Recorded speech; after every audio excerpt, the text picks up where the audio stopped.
Thanks, everybody. Welcome to Build and my mustard-colored shirt. I'm your host, Ricky Camilleri. Our next guest is one of the stars of, in my opinion, one of the great shows currently airing, The Deuce. In it, Sepideh Moafi plays Loretta, a sex worker turned bartender turned feminist advocate. Let's take a look at a clip. It's to go down to Washington for those porn hearings. I'm going to testify. They're looking for ex-hookers and porn people to tell their stories, and shit, I got a story, don't I? I didn't even ask. Why tell me? Because you should come with me. Stop. You were one of the people who started the movement. Now something's really happening, and you're not with us. We want the same things. Not really. How can you say that? How can I say that? How can you? You're about to take something that was supposed to be a campaign about awareness and consciousness raising and hand it over to Reagan and Meese and Phyllis Schlafly. You're being used by extremists.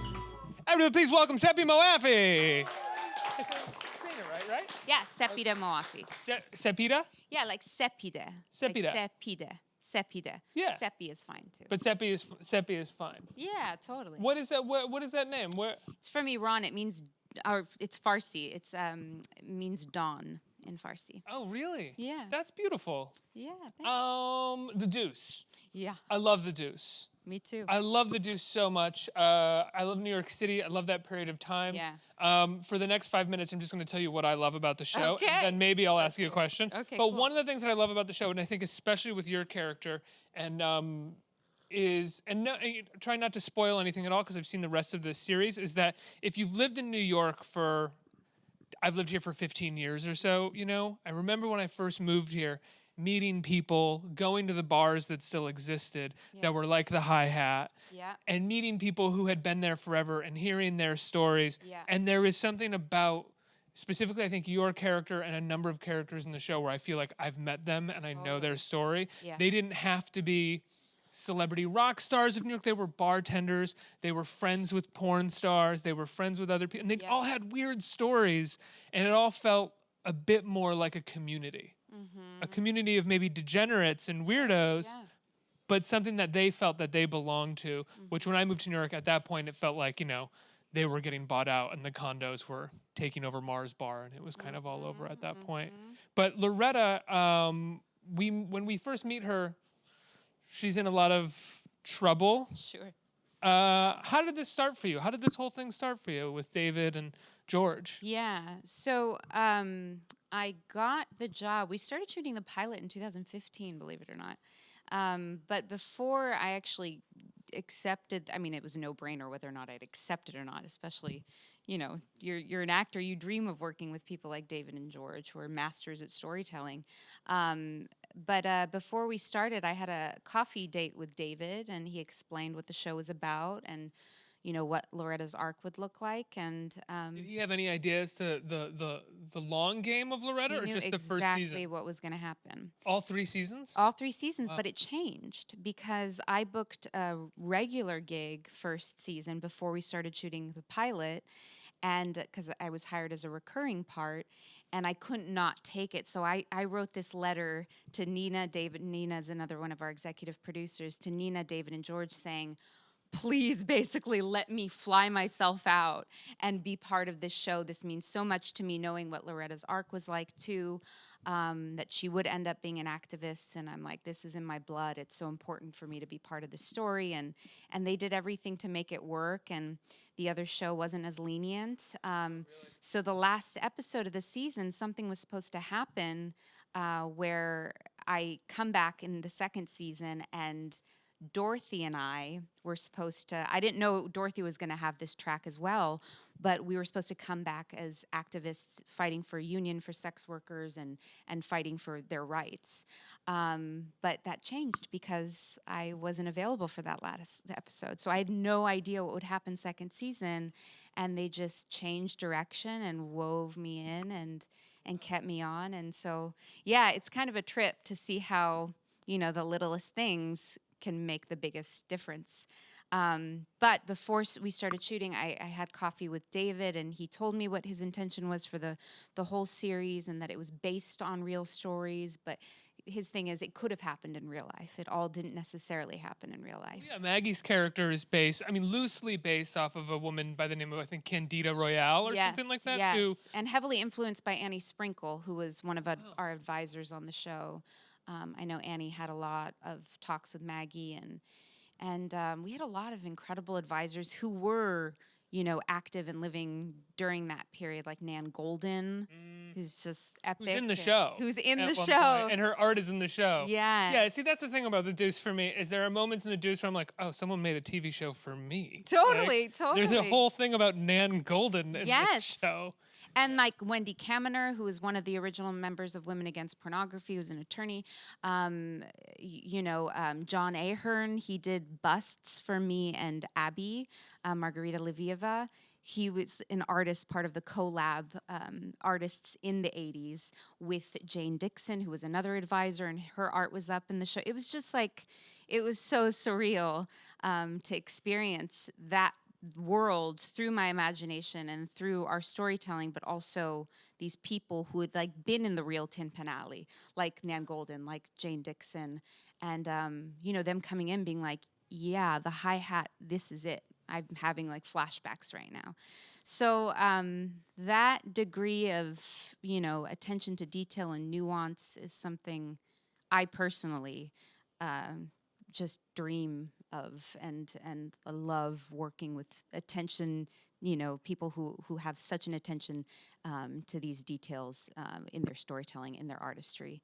The Deuce is such an interesting show for me as well, because I do think it didn't find the audience that I think it deserved. It deserved a much greater audience. Yeah, I mean, none of David and George's shows do, though. Initially. Initially, The Wire eventually did. I mean, I guess Eventually. not till for the fourth season, and Yes. you could argue that was because the fourth season was about kids, and people sort of get drawn into kids' story.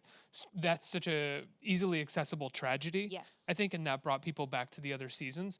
But what's so interesting about The Deuce to me is that it is engaging in such a nuanced way with conversations we are having culturally.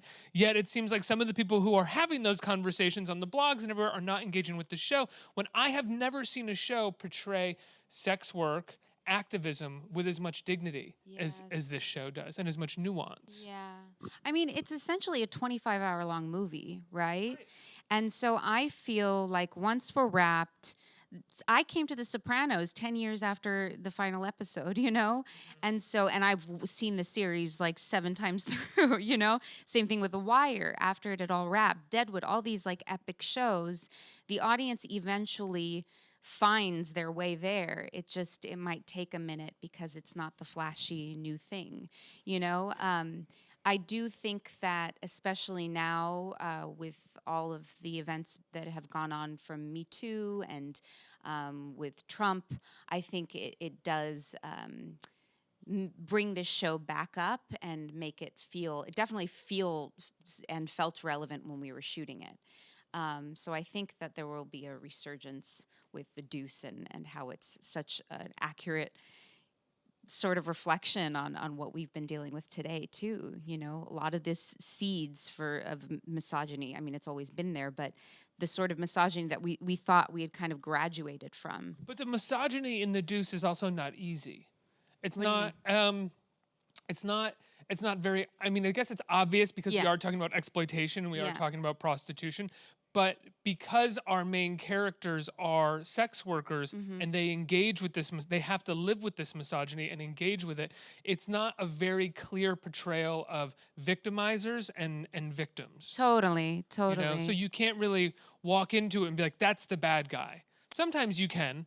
I think Laurie Madison's boyfriend this season is a bad guy. Yeah, sure. But yeah. at the same time, is one of James Franco's characters a bad guy because he runs the booths and he's making these movies? Yeah, I think that's a great point to bring up because I think what David and George do so well, so successfully in their shows is they zoom out and take a look at the systems.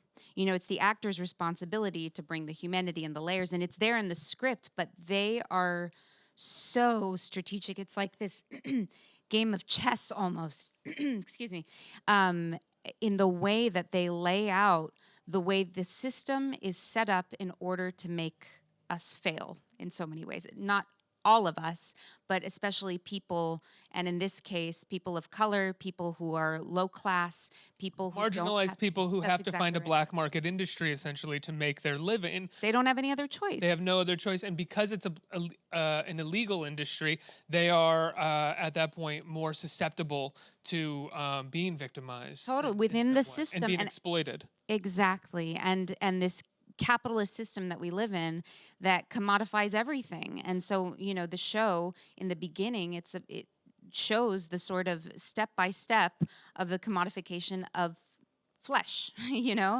And so I think it's, it does kind of make it more ambiguous who is the good guy, who is the bad guy, but it's like life. I mean, we don't have most of the time we don't see people as straightforward and obvious as Lori's boyfriend or as Trump, who it's clear that they are on one side.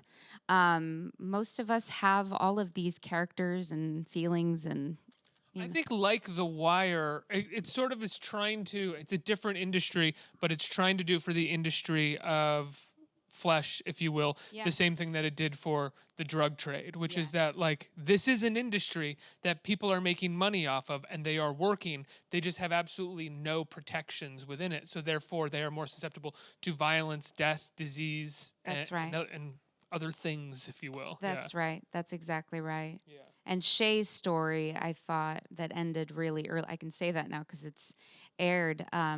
Was a perfect portrayal, I think, of that. Who's somebody who spent her life being a victim, really, of the system and of the streets, and then when it comes down to it, she's kind of left to croak on her own.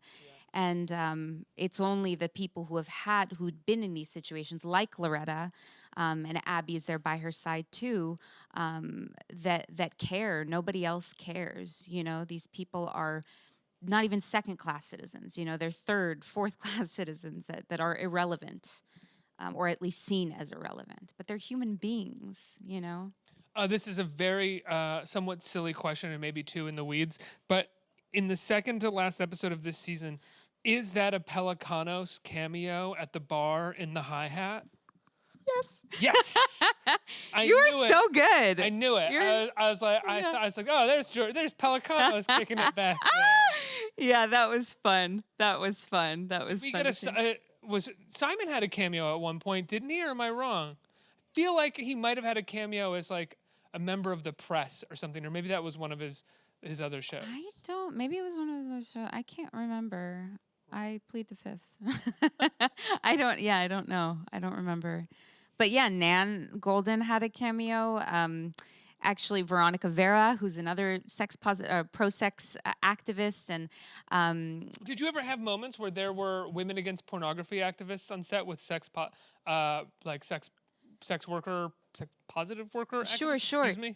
That day we had Veronica on set for the Dworkin scene, and we had Wendy Kaminer on set as well, who was Wendy Kaminer was one of the founding members. I think she was one of the founding members. She was one of the early members of Women Against Pornography before it kind of veered right and turned into a sort of a very different type of feminist group that was arguably unfeminist in so many ways. But yeah, we filmed a scene with Andrea Dworkin. And woman playing Andrea Dworkin. Yes, that's right. And Marcia DeBonis, who was brilliant in her portrayal.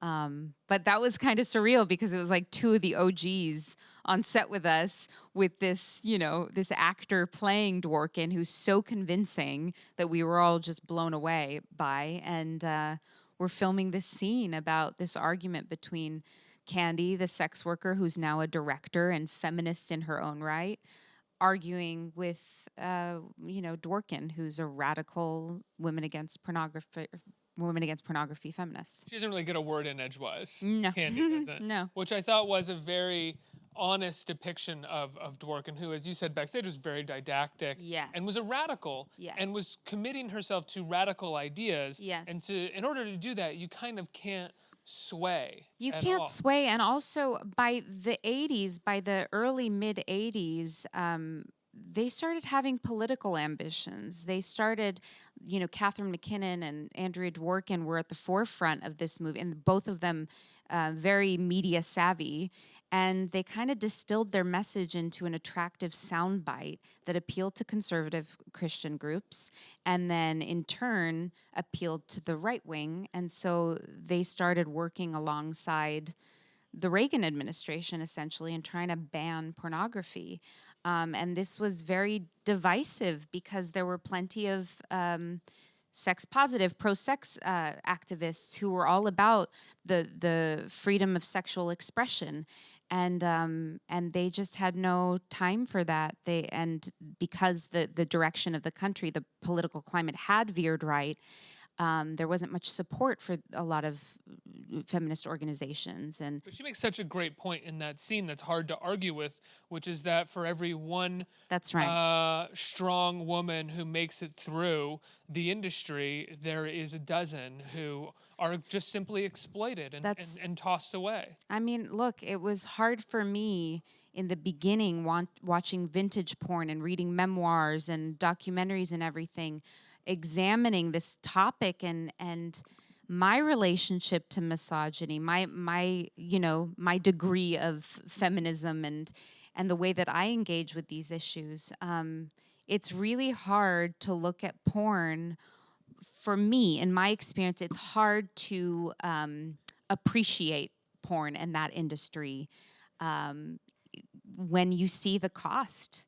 The cost of so many lives and the effects it's had. There's a beautiful essay that I read. It was an elegy to Times Square, and she talks about how before Disney came and sprinkled corporate fairy dust over Times Square, there was this gritty life, the life that's shown in the Deuce in the first, all 3 seasons actually, but this was written around the 80s. And she talks about the PTSD that comes up. She's a success story. She's gotten out of that life and she's living a wonderful life now, but she has these flashbacks where she'll smell something or she'll see something and it sends her into PTSD, like a panic attack. And it's hard to hear, read, feel, see all these stories and kind of advocate for, in my opinion, for, porn. It's hard, but there are plenty of women like Annie Sprinkle, like Veronica Vera, who use it as a way to empower themselves and express themselves in so many different ways. I'm working on another show right now, The L Word, and we were discussing and looking through these images of this new porn site company that's producing porn only by lesbians for lesbians. So it's all women. Who It's do in you know? Sweden or Oh, something. it's in Sweden? Yeah, Okay. I think it's in Sweden or Norway or something. But it's fascinating, right? Because it's a feminine gaze. It's by all people who associate in the same way, and you can't argue that, and I don't argue that. But historically speaking, the effects that porn has had on our culture, I think are indisputable. Yeah, I would agree. Yeah. That PTSD thing is so interesting because some of that speculating or assuming here has to come from a disassociative place that you have to go to when your body Totally. is being used. You have But 9, 10 clients a night, and you have to, in sex work and in porn, yeah, you're getting a job after job. And you see through Lori's journey this season how outrageous the demands became, sticking vegetables. And now we see so much fetish porn. I personally it's a don't common watch it, occurrence in porn. That's right. The longer you are in it, the more you are known, the more you have to kind of up the ante. Yeah, you end exactly. Your fans essentially will not continue along for the ride if you don't keep pushing the envelope. You always have to in any industry, right? Yes, that is true. Look at the seeds of Politics. That's right, politics or technology even. There's an iPhone, 377 or something? It's like XXX iPhone. It's just they're constantly being pressured to out, do themselves and any competitors. And so, yeah, with porn, it's the same situation, right? How can we make this more outrageous? There was something trending years ago. Sorry if this is inappropriate. Do you remember that? Oh, It was please go ahead. 2 girls, 1 cup. Yeah, of course. Yeah, and it was like, who the like what? How is that hot? I'm sorry if anybody watching thinks that's hot. No offense, but oh my God, right? I don't know if anyone. I mean, I don't want to assume for anybody. I just thought that ended up turning into like I don't want to say a joke, but everybody was showing that to each other as kind of like, oh my God, that's how, you know. Sure, but I'm sure there is an audience, right? Yeah. Those women in the movie were not playing at comedy at all, you know? There are people who are into this stuff. And bless their hearts, I guess, but it's we but yeah, we perpetuate this, I think. A couple questions. Who has a question? Yeah. Hello. Hi. So, from filming the pilot to now, what is the best advice you've learned or received during the process? That's a great question. I think the biggest learning experience has been I knew what was going to happen with Loretta's arc, and it completely changed. So, as a human being malleable and open and receptive to changes, and even though in that moment, I remember when I couldn't come back for that final episode, I was like, oh shit. I lost it. That's it. I should have just stayed with the Deuce and not gone on and done this, even though career-wise it was just I couldn't not do that. But the way that it ended up working out and the relationship I have, not only with these creators, these producers, but with our DP, with our crew, with everyone from craft services to the cast, it's given me this lifelong meaningful relationship. So I guess what I'm saying is, even when things aren't going the way that I thought or wanted them to go, they usually end up better than I could have expected. Okay, thank you. One more. Hi. Hi. This show examines advocacy in, our current political climate in a really interesting way. And Yeah. I'm just wondering if you have maybe a lesson or a message that you'd hope that people would take away from watching this show now. That's a great question, too. I think, as we said earlier, so many of these issues are still issues today. And I guess seeing people that, David and George, again, they zoom out and they really take a look at the system and the people who are victims, often laborers who are victims to the system. And I think seeing that on screen can be empowering because you see, like, you're able to kind of experience the algorithm, right?